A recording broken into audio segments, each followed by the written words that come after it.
Hello friends, my name is Himanshu Goyal और स्वागत है आपका मेरे चैनल में देखो और सीखो में। सो गाइस, आज 30 अप्रैल 2021 है। एक बहुत ही इम्पॉर्टेंट डेट है जिसमें जीएसटी, इनकम टैक्स और आरओसी की बहुत सी ऐसी कंप्लायंसेस हैं जो आपको फुलफ़िल करनी है। अगर आपने ये कंप्लायंसेस फुलफ़िल नहीं करी आज, तो आपके ऊपर काफ़ी हैवी लेट फ़ीस और पेनल्टी लग सकती है।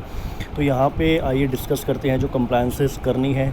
सबसे पहले जो यहाँ पर जीएसटी की जो सबसे पहली कंप्लायंसेस है वो है GSTR 4, जो एनुअल रिटर्न है फॉर कॉम्पोजिशन टैक्स पेयर्स के लिए। इसकी जो ड्यू डेट है 30 अप्रैल 2021 है फ़ाइल करने की। एनुअल रिटर्न जो होती है उसमें सेल और परचेज़ रिपोर्ट की जाती है कॉम्पोजिशन टैक्स पेयर्स ने जो पूरे साल में करी है। उसके बाद जो है वो QRMP स्कीम है, ऑप्ट इन और ऑप्ट आउट की, जो आज लास्ट ड्यू डेट है। आप सभी को पता है जो QRMP स्कीम है उसकी जो लास्ट ड्यू डेट है वो 30 अप्रैल 2021 है, जो आपको सिलेक्ट करनी है कौन से क्वार्टर के लिए, अप्रैल टू जून 2021। यहाँ पर लिखा है the last date to choose और change the filing frequency for the quarter April to June 2021 is 30 April 2021।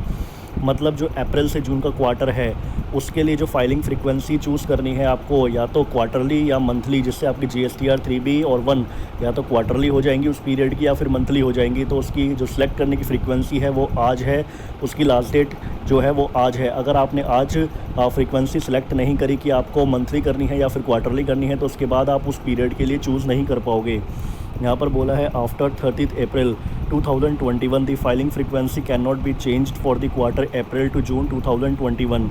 It may be noted that profile selection is not a recurring requirement every quarter. Once a frequency has been opted for, it is applicable for all future.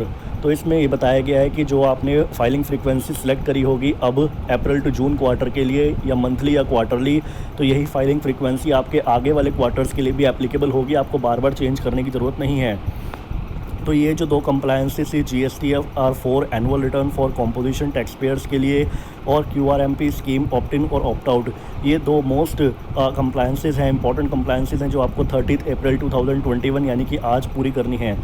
उसके बाद जो ROC की compliances है उसमें amount due to MSME has on 31 March 2021, उसकी भी return जानी है, MSME की रिटर्न भी जानी है। MSME में क्या होता है रिटर्न में, जैसे आपने कोई कंपनी है और वो कोई भी सप्लाईज करती है या फिर कोई परचेज या सेल करती है MSME, तो उसका अगर कोई भी बैलेंस ड्यू है 45 डेज़ तक का, 45 डेज़ या उससे ऊपर, तो उसको वो रिपोर्ट करना होता है MSME की रिटर्न में।